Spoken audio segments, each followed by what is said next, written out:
Toiletries, episode 25, and Nicoletta, go! Right, welcome. This is our 25th anniversary.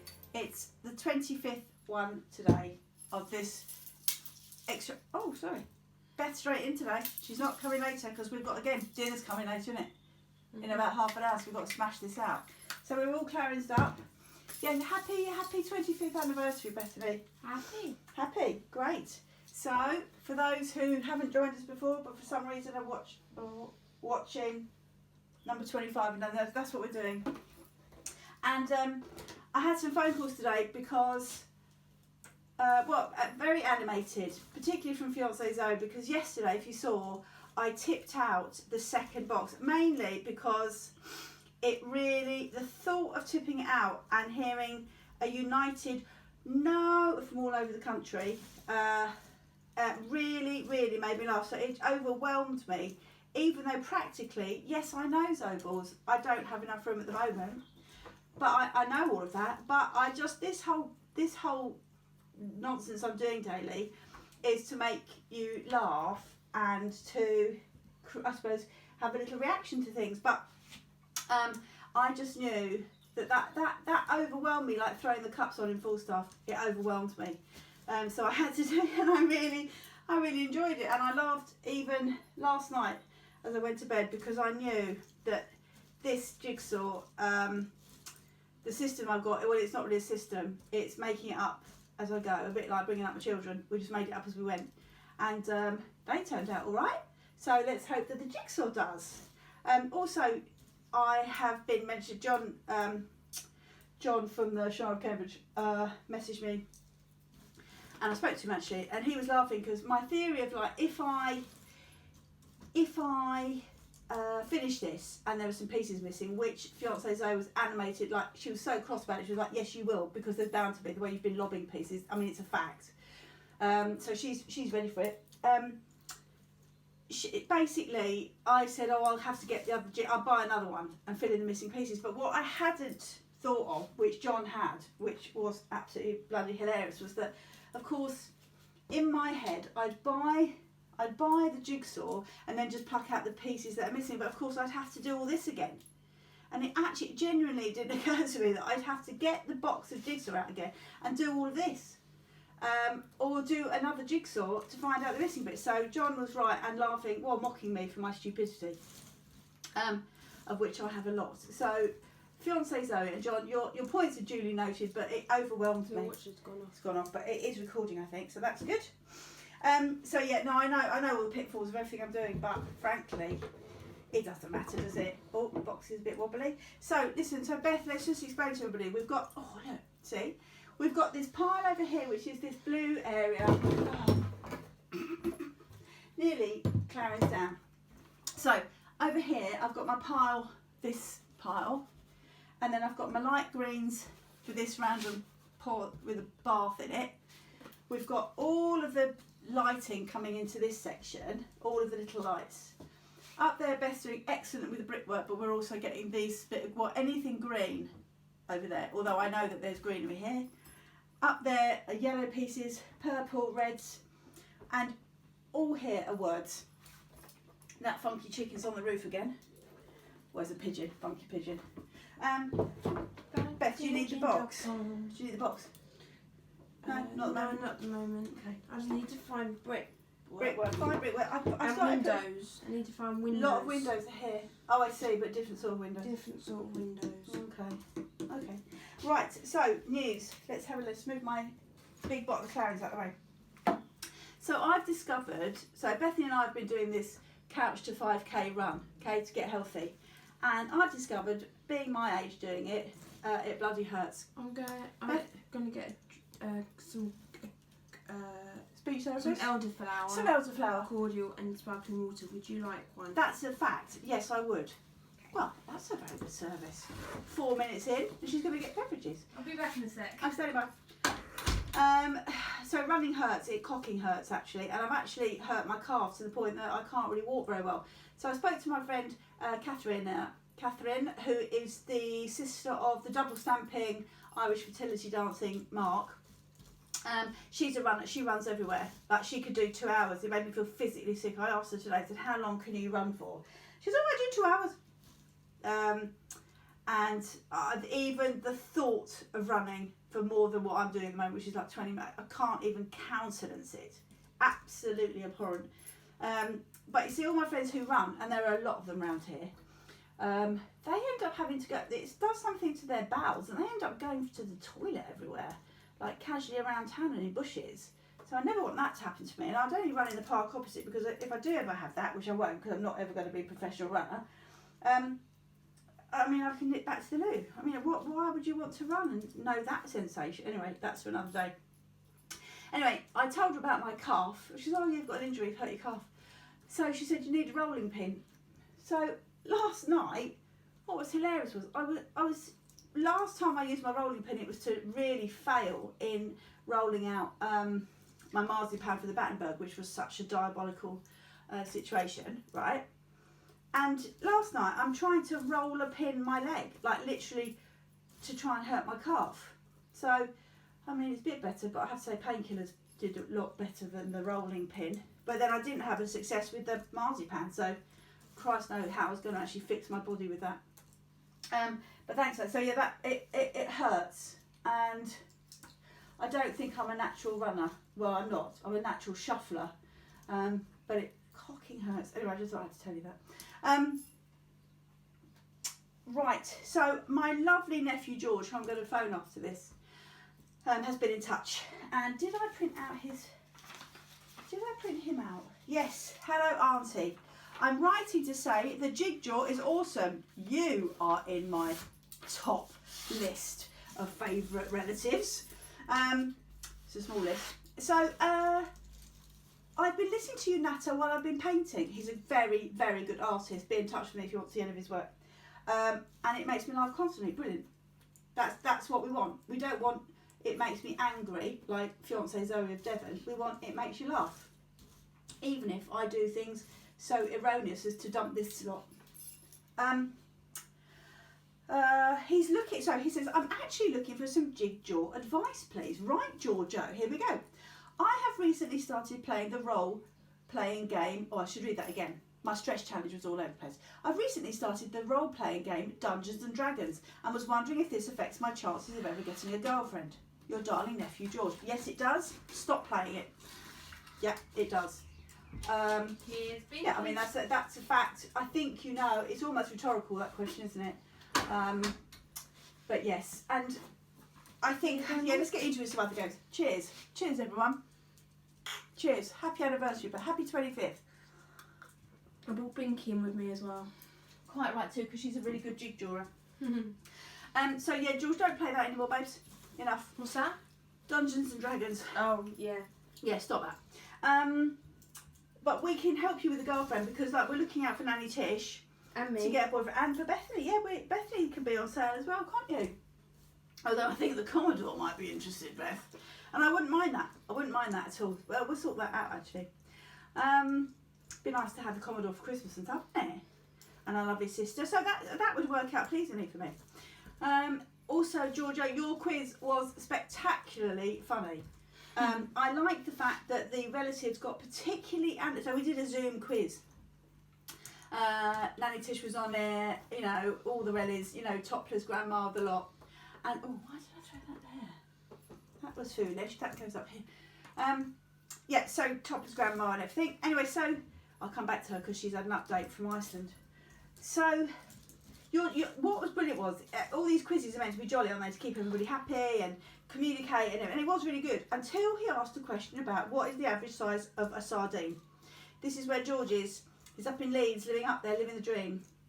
He went to art college up there, so if you know where we all are now. He was an art student. So his question was, what is the average size of a sardine? Well, the conversations about that, Bethany, honestly went on, didn't it? Yeah. It was absolutely hilarious. People getting very animated about that whole question. I mean, do you mean one that's griddled? Is it a Mediterranean sardine? You know, do you mean one out of a tin? If so, one with tomato sauce. What do you mean? Poor George. He just did it as a question to make people laugh. A bit like me doing this and me tipping the jigsaw out and people getting really cross about it. I mean, it doesn't matter, does it? Who honestly cares with what's going on in the world? So I just love that, George. I loved your quiz, and I liked you sitting there, and I loved the question, how many whiskies did I have on the last family quiz? We said 4, and he said, what was it, 8? 8. He was absolutely wasted. I think it's the only way he can get through. It's the only way that he can get through the family quizzes, by being absolutely bladdered. And I don't drink, but I'm tempted, George. I think I might be with you. Oh look, now Beth, these ones. These are blue and stripy. These up here. If you see these, see that stripy border? I'm putting those up there. I'm going round. I'll go around here. Okay. Cool, so you are now the hands of the JigJaw. So George, we love him and he's funny. And actually, a couple of years ago, when he was a proper art student rather than now being an artiste in residence, he was an art student, and I'm the naughty auntie. I'm not true blood, see, I can get away with a bit more because I'm not pure lineage. Unlike me. Unlike you are pure lineage. Anyway, so I bought him a great big bong, basically for Christmas. I was absolutely delighted with it. For people who are listening, it's to do those teas, isn't it, Bethany? To do the different sorts of teas, she says. Anyway, so I bought him that and the charcoal and everything and all the different. You get special papers to put on the tips and everything. Anyway, so I think it lasted about. It was so. We had to wrap it so carefully because it was all glass and big bubble pipes and everything. And you put the charcoal on top and make the heat. I was laughing my head off about that present. I was thrilled with myself. Got a nice colourful one. Anyway, last couple of weeks, because in a nutshell, they nearly died from charcoal inhalation and smoke, and all got throat infections because they passed the pipe around, and all became quite seriously ill. So I think that bit probably goes up to them. Oh yeah. Oh, but that's a bit of brickwork, isn't it? Yeah, but I don't know if it goes up here. We'll have to look. So as fun as I found it, I think they were all on antibiotics. All these all the mates he lived with. So sorry about that, Georgia, but I do love you very dearly. Just talking about your dad there, George. He sent me a message with pictures of up in the Shires. They're making elderflower champagne and elderflower cordial. I mean, how more Shires can we get? Oh, we can get Henry's Shires. So when you do get back there eventually, you can be, if you can't afford whiskey, because we're all in a bit of a state financially, are we now? Your dad can smash out the old elderflower cordial or the champagne. So that's very good. But that's they're sitting in the hammocks in Cambridge, Shire of Cambridge, making that.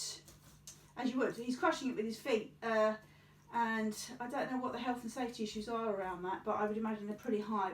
Whether John has adhered to the advice on, crushing elderflower flowers with your feet, I don't know. But oh, look, some words. Pleasing, Bethany. This is the words part. I think that's going to be very reassuring and exciting. I like this kind of green as well. Good. Right. So what's next? Okay. So I've got another email from the Commodore. Here, I'll read it out. Becky, keep going with the jigsaw. Turn bits over. Dearest darling Julia, your birthday falls perilously close to Christmas. Sorry. Sorry, it's this room. It is this room, you're right. I'll ask Dad to make another one. Your birthday falls perilously close to Christmas. As a child, did you feel that the seasonal festivities overshadowed your own celebrations and potentially hindered the amount of presents and attention that you received? In other words, do you resent the baby Jesus? No, because later in the year he brings us chocolate. So no. Well, I love Christmas. So I love Christmas. I mean, it does mean you have to have. You don't actually, no one actually gives a shit about the 23rd. I do. You do, but because you're my mother, so I have to. You do, exactly. You have to by law. So, but actually, people are too busy, aren't they? Like if they were to come out, it's just that. Also, people are doing Christmas shopping on the Christmas shopping. Well, I am mainly because I always leave it late, never organised. Like Catherine, Irish Catherine, double stamp sister we mentioned earlier, who runs and sometimes she has to go to toilet in bushes. Her, well, She's so organised. She has stuff done well in advance, and I always feel rubbish. Yeah. So Some words there. thank you for your words. Thank you for your kind words. So yeah, no, I don't, and I don't drink. I like the whole thing anyway. And actually, to be honest with you, the older you get, it's probably best to forget it's your birthday anyway, isn't it? Right, that's good. Those two are done. I have an email from Gareth. You know that Gareth who owns a plane now because he flies around the world so much. Yeah, he bought with his air miles. He bought a plane because BA are going under, and he has so many air miles, Beth, that he could. Wow. He traded them in. Bought a plane. It's now at Gatwick. It's going to be Some, called isn't it? Gareth Airways. Some, isn't it? It's all right for some, Beth, isn't it? So yeah, he can't fly it, so he's going to have to. This is good. I might try and do a few bits of these. Okay, so his email, dearest Ju, not as formal as the Commodore, just dearest Ju. Once again, as I venture into another weekend of decorating, your dulcet tones have kept me entertained whilst grappling with more paint spillage on my floor than humanly possible. Safe to say, I will not be taking out part-time work as a decorator anytime soon. He's thrilled about getting his own plane, thanks to the top tip of the parking space at London City. Oh, that's right, I said London City. I said nip over there, it's close to you. Following Dwayne, I now feel it would be a splendid moment to ask you some loosely related questions. Okay, here we go. So, quite selfishly, I have been raiding the aforementioned wash bags for my own personal use. That's off the planes, right? Gets them. He does, yeah, he just nicks them. Well, he doesn't nick them, he's given them. On a silver platter from BA. Quite similar for my own personal use. And feeling now that was a good time to use those mini moisturisers. As if you don't moisturise enough. Also on my travels, I've also collected hotel soaps. Although I may have been mocked on this act by many, I have to say my huge soap stash in the bathroom cupboard has come in most handy during this time, and in particular the Molten Brown I borrowed from a hotel in Mexico earlier this year has been a particular success with scent and cleanliness. Well, I'd imagine so, because Molten Brown, I mean, at £140 a bottle at the moment. You used to love that. I did, and then people stopped giving it to me, and so I couldn't afford to buy it. However, Hewlands bought it up. He sort of owns most of Molten Brown. I prefer L'Occitane. L'Occitane. Do you, babes? Yeah. Oh, L'Occitane hand cream. The hand cream that I've got. Yeah. Is really nice. Right, good. Shame. Hopefully we get sponsored and then they can pay for this. I don't think it's L'Occitane though. It's called L'Occitane. I'll tell you how I know that, because I had to watch a video on how to spell it, or how to say it, because so many people say it differently, and I actually googled. I sound a bit like that now, but I did actually Google how to say it. But you know, it's quite hard for me to say certain words. Yeah, it is. Yeah, because you're so drunk. Anyway, so here's Gareth's question. I was wondering, therefore, which are your essential travel items that you must take with you? I think it's Veet, because you know you need to keep an eye on everything, don't you? And I had this years and years ago when I was in China. I came back from China, and I saw a friend of ours who we were living with in the hotel. She very casually put a couple of those sort of strips on her, like the wax strips on her legs, right? And she sort of just rubbed it a little bit. She went, and then put these wax strips on her leg, and then she sort of just pulled it off, no pain. Just went, oh, I thought, God, I should pay more attention because I can't be bothered with all that. Have you ever told someone that what me and Fred bought Dad a couple of No, but we will in a second. Days. Yeah, we will in a second. So because it's completely related, isn't it? Yeah. Yeah, and you laughed more than he did. Is the gist of the story? Yeah. Anyway, so I thought I'm gonna try that. So when I got home, I got a couple of those wax strips. Oh, it's a bit black and white. A couple of those wax strips, and I put them on around my lady garden. I put one on one side and one on the other. I thought, oh, I'll just leave it on for a minute, and I pull it off like she did. It looked so easy, and I'd never bothered, to be honest with you. It's just like what was there was there.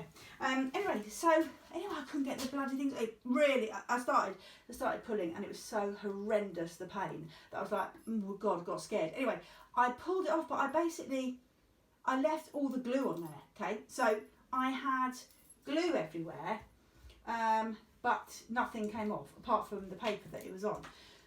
So I was like, I had to get it back in the shower, and I had to.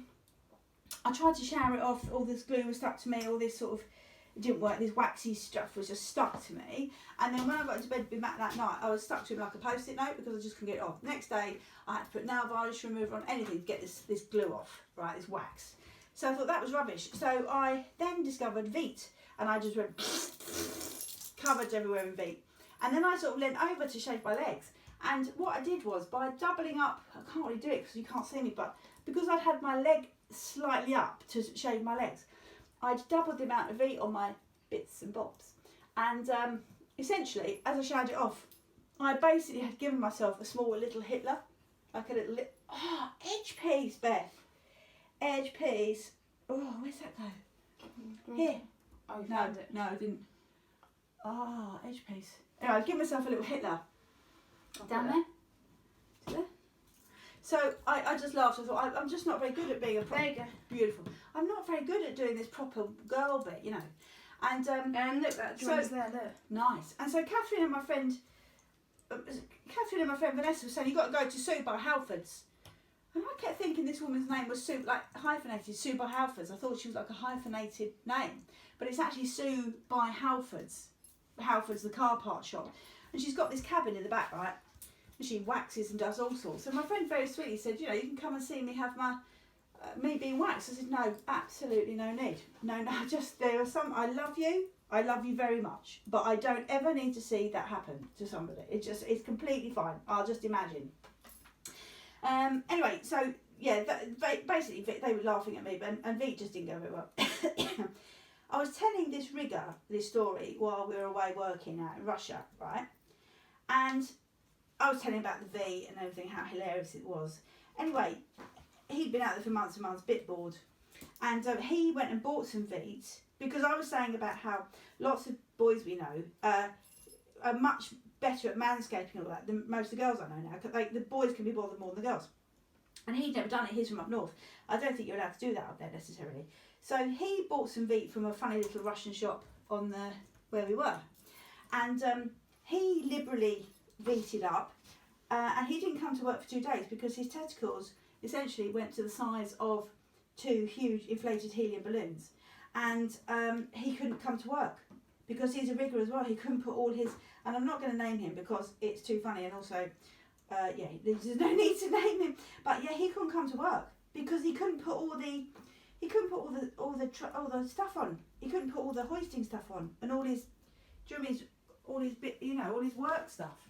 He couldn't actually get around his inflated testicles. I've got to have a drink because it's made me parched. I better see how long we've been doing, Beth, because that anecdote has reminded me. And it's made me quite... You can keep going with the jigsaw. You can keep going with the jigsaw. Oh. What's happened here is it's not actually working. Come on, you thing. Let's see. It's not having it, Beth, is it? It might be too hot. Well, we'll keep going for a bit longer and then we'll just see how long this one. Anyway, so, yeah, Veet, straight in. And because it's... you know, it's not Russian one, it's a British one. I know where it's come from. That's when I can be bothered, of course. So that's a very good story. What's the other one? A very good question, I mean. My next question, have you ever been tempted to take something from the non-complimentary items of a hotel? And if so, what? No, I too take all those little mini toiletries because I love them. They just 24 minutes. We've been doing 24? 24 Right, we've got minutes. 5 more minutes, and Beth, we've got so much material for the next one. Crikey, I got a bit distracted. Just seeing if it's still working. Yeah, it's still working. Yeah. Yeah. So, what was I going to say? That dance just distracted me somewhat. Sorry. Have I stolen anything from a hotel room? No.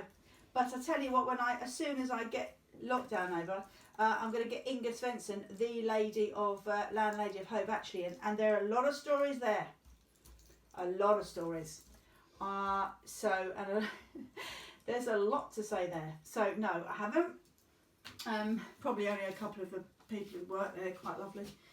After reaching episode 23, I now feel that I know your dating life extremely well. Well, you say that. So my final related question, have you ever joined the Mile High Club? No, I have not. Because I couldn't think of anything. Have you, Beth? No. Good. Because I don't know what the Mile High Club is. Oh, Beth, it's basically where you have sex in an aeroplane toilet. Oh, no.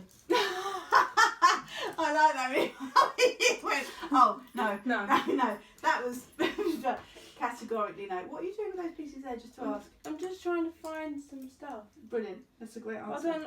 I don't want to sort of... But just fact, what you just moved these pieces, Beth, that's really made me laugh how you answered that.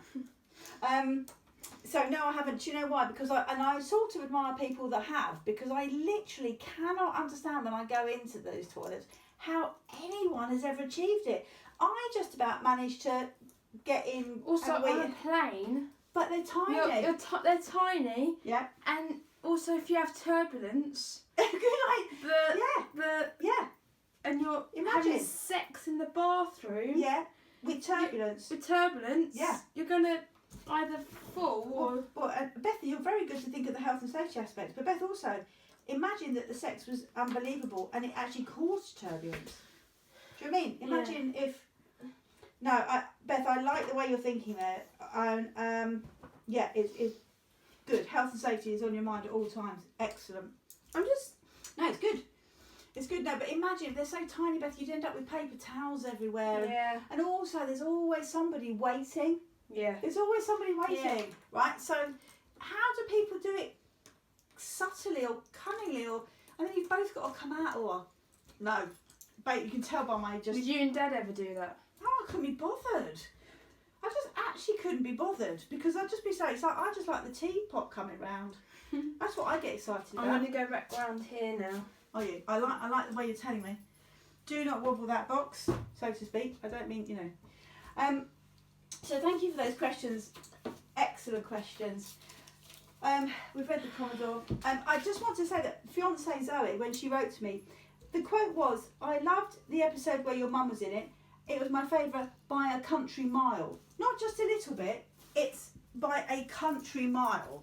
So I beg the question, as I keep repeating, these are banal and ridiculous at the best of times, and just trying to make some of us laugh about, I don't know, all sorts, whilst doing one of the most difficult jigsaws I've ever witnessed. But by a country mile, what does it say about the other ones? And Nanny still hasn't watched it, has she, Beth? No. No intention. She's still watching Miguel. Miguel's in Mexico? Mexican Miguel? No, different Miguel. He's Filipino Miguel, but he lives in Bath. But he basically does the most amazing Filipino cooking in a pair of high heels. And I basically, essentially lost my mum to him. And all she talks about is that. And I'm going to have to write to Miguel to say that when lockdown's over, can I bring my mother, because she's like a super fan. However, this holds no interest whatsoever for her. Like, none. So Bethany, listen, I've got a lot of stuff we can do for tomorrow's one, because I've hardly got through anything. So I think we're going to have to do the traditional wave. I'm going to have a drink of elderflower as well. But I honestly, green, yellow, purple, words, red, black and white, lights. We're getting there. And for those people who are doubting my plan, I know I'm making a plan up as I go. But we will get there, won't we, Beth? Yeah. I feel determined and I feel positive about it. And I don't know if you can see down here, but I'm creating quite a bit of, I don't know if you can see it, but here we've got quite a lot going on down here. I'm pleased with it. Anyway, lots of love to you. That was our silver anniversary finish, Beth. That's when you react. Oh. I'll do it again, okay? Beth, that's our 25th one finished. Wow. Brilliant. Right, let's say good night to everybody. You can't ever be out of an episode. Right, lots of love. Bye.